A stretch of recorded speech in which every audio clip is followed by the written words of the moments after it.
Salut la compagnie, c'est l'heure de votre, on va dire, vidéo ouais, hebdomadaire maintenant, en ce moment du moins. Je vais expliquer ça, je vais expliquer pas mal de choses. Aujourd'hui, du coup, on va plonger, c'est une vidéo en deux parties. On plonge dans les ténèbres avec Mystery of Grayskull. Je vais vous dire en fait tout ce qu'il y a à savoir, je pense, sur ce que renferme ce set, en fait, tout simplement, et ses origines.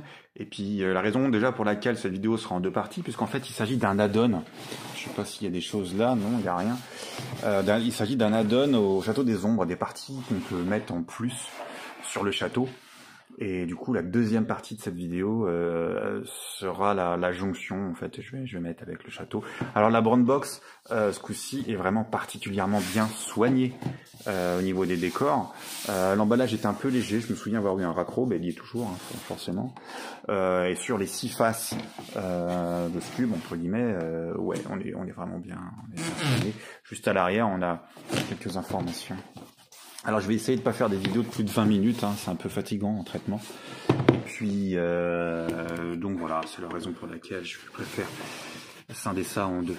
Alors j'ouvre toujours ici, moi de préférence généralement par la droite, et là on voit tout de suite un magnifique décor qui nous rappelle celui du Château des Ombres.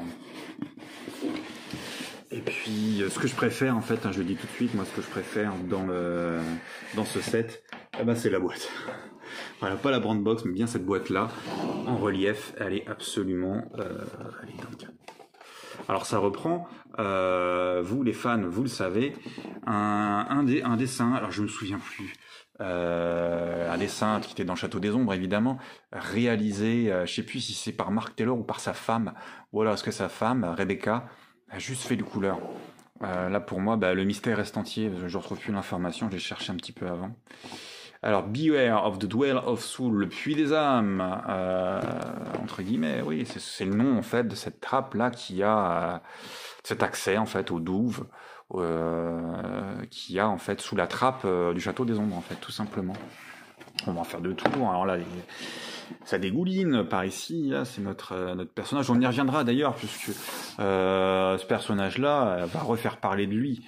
Moi, j'aimerais bien aussi qu'on nous fasse un loup-garou dans la gamme. Ce serait vraiment top. Hop, ça on aura vu presque tous les côtés. Celui-ci, il est comme ça, et celui-là, on l'a déjà vu. Alors voilà un petit peu de quoi est composé notre Mystery of Grayskull 2021. Oui, il est sorti pour le PowerCon 2021 et il fait partie des accessoires pour lesquels il y a eu comment dire, une controverse. Étant donné que les précos du PowerCon ont tout été scalpés, Mattel a dit non, non, non. Et Mattel, est là très très bien joué, respect. A décidé d'en sortir également en faisant entre guillemets la nique au PowerCon, puisque du coup ils n'ont plus leur exclusivité, tout simplement. Ça reste un produit très très exclusif, hein. Du coup, il contient la Explorer's Place Suite. Alors souvenez-vous, ça ressemblait à ça dans le Château des Ombres. Du coup, le dessin de Mark ou Rebecca Taylor, hein, et voilà. Alors, un peu plus bas, Orlax of Primeria. Là, il y a des histoires un petit peu intéressantes parce qu'on a développé un background. Oh tiens, on va faire un petit zoom. On a développé un background sur cette chose. Et du coup, il y a des petits trucs intéressants à savoir. Je vous renverrai quelques infos.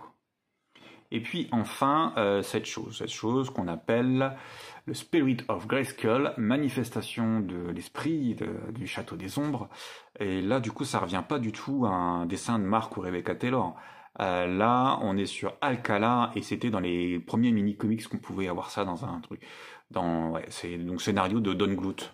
Et il me semble aussi que l'idée de cette chose-là est de Don Bluth. Alors, je vous ai pas traduit les sous-titres, hein.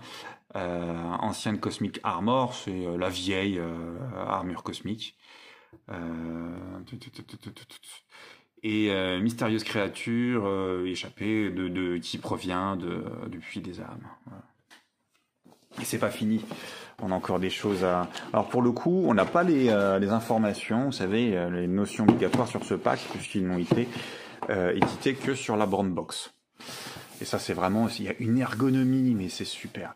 Et de tous les packs, c'est pas mon préféré, mais c'est le plus qualitatif, puisque là, vous pouvez le voir immédiatement. On a le retour, en fait, ce qui se passe de l'autre côté. C'est intéressant.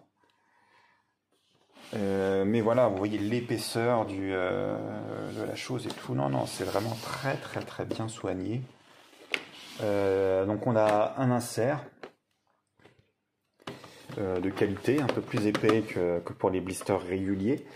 Un insert qui contient 4 objets en fait. On a la figurine du Cosmic Space Suite là, le Spirit of Grayskull, l'Orlax et cette partie là, le Duel of Soul, qui est une partie, un couvercle amovible, qui va s'insérer en fait dans le château des ombres un peu plus tard. Ça aussi, c'est-à-dire ça peut se poser, tout est fait pour aller au château des ombres. L'insert, on peut le retirer facilement. C'est là que c'est top aussi. Voilà, on va le retirer. Et on a encore des décors, un fond de cratère, pas de cratère, un fond de douve du château des ombres. Non, vraiment, pour moi, c'est vraiment une des plus belles boîtes. On peut servir aussi presque de playset, elle toute seule. C'est très bien réfléchi. Il y a trop peu de boîtes qui ont cette qualité-là, qui pourraient éventuellement aussi nous servir de décor. Il y en a quelques-unes, on a vu tout battre il n'y a pas longtemps, mais ça reste assez petit. Alors que là, par exemple, on met la chose comme ça, là, et puis, je sais pas, c'est qu'un exemple, hein, j'ai pas prévu, mais je mets ce qui me traîne sous la main. Petit Procrustus, c'est pas dégueu, bon, il est un peu grand lui, mais voilà, il y a des choses à... Qu'est-ce que j'ai d'autre? Je vais faire des vidéos plus courtes, et puis vous voyez, je m'éparpille, mais bon, il y a de l'idée, il y a des choses à faire. Moi, j'aime bien faire plutôt un ou deux personnages, des classiques ou Masterverse si vous avez. Allez, hop, on va écarter ça.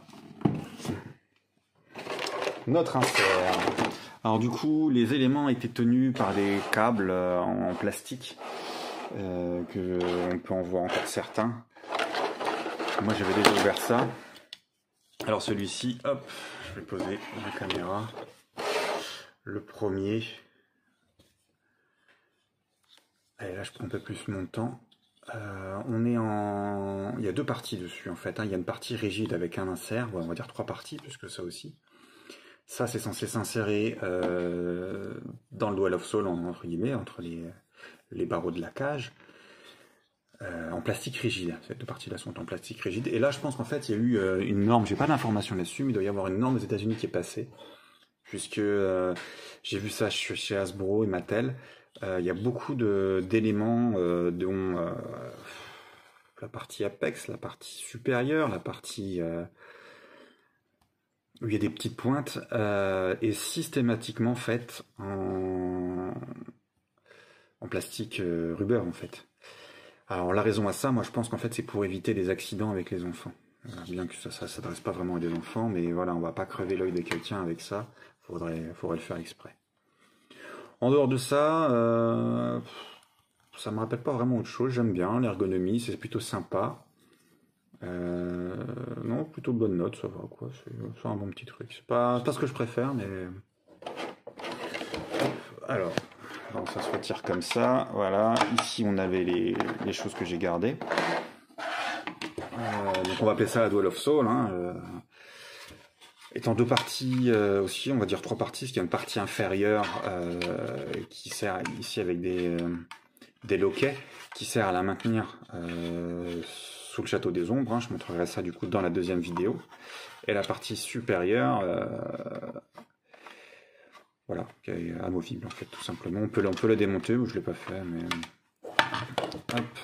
Alors voilà, sans plus attendre, note l'Orlax ici.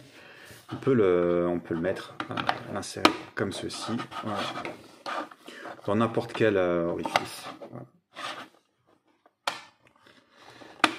Hop, il peut aller sur une autre. Ça, c'est à la convenance. C'est plutôt bien pensé, je trouve. Hop. Alors, je présente cette vidéo-là aussi maintenant, puisque on est entre les vagues 4 et 5, et c'est à peu près à cette période que le pack Mystery of Grayskull a été envoyé. On remarque ici aussi un sabot dans lequel l'Orlax peut également être connecté, branché. Ça peut être sympa, parce qu'en fait, c'est cette partie-là qui va s'insérer dans le château des ombres. Du coup, si on le met de face comme ceci, et ben voilà, on a vraiment la créature qui s'échappe. Et dans ce sens-là, c'est encore mieux, puisqu'on y voit l'œil de la bête. On n'est pas trop mal, je sens qu'il va y avoir des belles photos, on va vous montrer. Alors, il nous reste 2 éléments et 10 minutes à faire dans cette deuxième mi-temps. Deuxième carton, ouais, la mi-temps, ça serait parti. Alors là, je les ai... est-ce que j'ai rien ça? Non. Allez, c'est parti pour lui. Bien harnaché, dis donc. Ah oui, je l'avais peut-être replacé. Ok. Sûrement même. Il faut faire attention à ça, puisque si on tire trop fort et qu'on laisse ces éléments, là, les câbles en plastique ou autre chose, ils peuvent, m'arriver une fois, j'ai honte, sur King Is, ils peuvent abîmer un petit peu la peinture. Ok, globalement, on a une figurine Motu Origins. On va retrouver ça, je crois que c'est à peu près la même chose que sur King Is, je suis plus sûr, à moins que ce soit vraiment quelque chose indépendant. Les jambières de Many Faces ou Trap Joe. Voilà. Les avant-bras sont neufs, les bras aussi. Les mains également. Alors les mains, moi j'aime bien, c'est vraiment très particulier et ça, ils auraient pu les réutiliser ailleurs. Malheureusement, il n'y a pas d'autres figurines qui les présentent. C'est plutôt sympatoche. Et sur le bras gauche, donc encore un gaucher, on va avoir un missile amovible. Voilà. Il n'y a pas d'emplacement pour le mettre sur le côté inverse. Voilà. Était-il déjà sur le dessin? Alors ici, cette partie-là ne se demande pas, elle est vraiment collée. Le câble, ici le circuit, hein, ou tubulure, je sais pas, tuyau. Parce que circuit, c'est pas spécialement électrique. Hein. Et bien collé ici aussi, mais là, on peut vraiment facilement le retirer. Voilà. Il y a un orifice aussi, donc à la place de la bouche, où il doit y avoir un masque hein, qui permet de... Hop. Et on peut évidemment retirer ce casque assez facilement. Alors, il y a aussi un plastron, il y a des bouteilles d'oxygène derrière. Parce que du coup, le derrière, en fait, il est très innovant. Hein. On n'avait pas de représentation de l'arrière de cette de ce costume, cette Space Suite. Donc ça se retire aussi. Et voilà, on a un torse Origins aux couleurs très originales, c'est sympa. Moi, j'aime bien. Peut être utilisé pour du mash-up, une fois encore. Donc cette partie-là, bon, on voit hein, un petit peu comment c'est constitué. Donc il y a des plastiques creux qui nous permettent de faire des économies lors des injections. On a des épaulières. Voilà. Alors elles ne sont pas particulièrement... Enfin moi j'y vois pas d'articulation à ces épaulières-là. Donc en fait c'est simplement une technique pour faciliter les moulages, hein, tout simplement. Allez, hop, je remonte ça, rapidos. Donc c'est vraiment bien rigide, c'est des plastiques de bonne qualité, la peinture également. On est sur une peinture qui a une texture légèrement différente, hein, oui, elle tiendra différemment.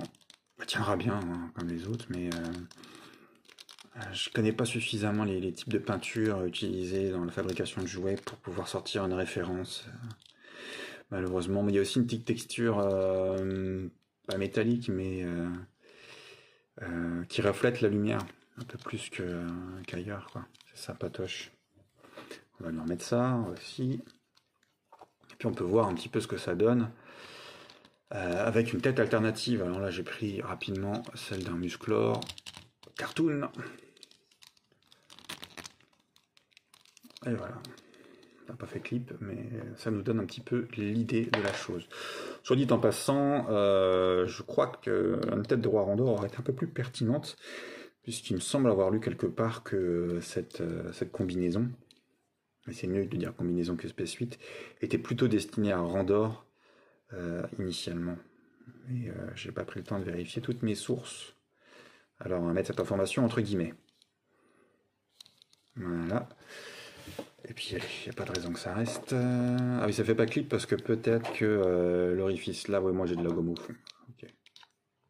Voilà comment c'est fait ici aussi. Là, on voit que c'est moulé en plusieurs parties, hein. Il y en a au moins 3, il y en a une à l'intérieur avec un sabot qui maintient la boule. Et puis les parties supérieures entourées autour. Voilà. Qu'en dit-on? Gros plan. Plutôt sympatoche. Moi j'aime bien. C'est un kiff quand même d'avoir cette figurine en main, puisque bah comment dire, c'est une illustration qui prend vie.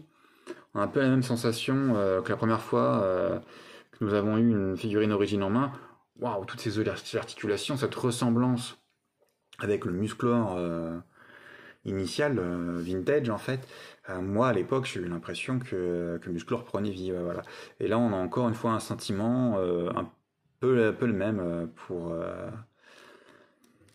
parce que voilà, ça sort du carton, ça sort des illustrations et bam, il est là quoi. Je dirais pas que c'est un tour de magie, mais c'est cool en tous les cas, c'est bien cool. Dernière partie, et pas des moindres, en fait ma préférée je crois. Le Spirit of Grayskull. Voilà, donc on voit déjà 2 orifices ici, un autre pour les narines, avec des dents. Ça rappelle vraiment bien le travail de Alfredo Alcala. Alors on va jeter un œil aussi à notre insert, une fois qu'il est vide, rapidement. Bon, pas grand chose, hein. Mais bon, plutôt cool. Ah, une fois encore ici, on a des parties souples. Alors ça améliore le côté translucide. Pardon, hein, j'ai une feuille de vocabulaire un coup.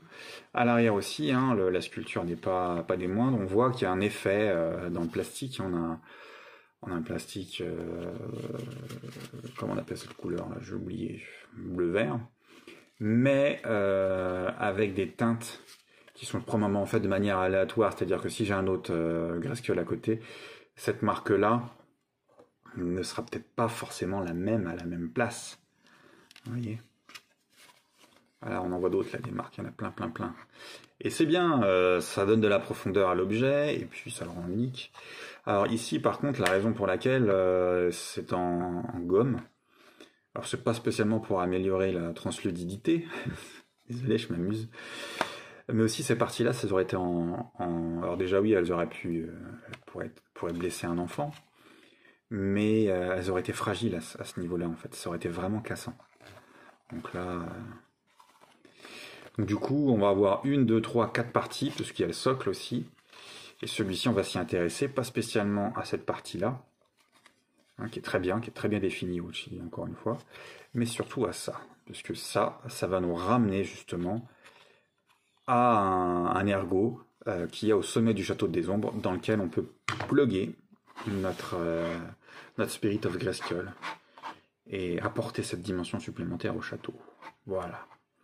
Alors c'est tout pour aujourd'hui les amis, merci d'avoir suivi cette fantastique vidéo pour découvrir le pack Mystery of Grayskull PowerCon 2021 et merci encore une fois à l'équipe de la Mattel Création de l'avoir proposé en achat en ligne, hein, même si aujourd'hui il est très difficile à voir, la cote je l'ai regardée par acquis de conscience, j'aime pas trop dire ça, mais soit en passant, ça tourne entre 150 et 200 €, je trouve pas trop justifié, c'est très cher pour ce que c'est, même si le carton vaut vraiment le coup.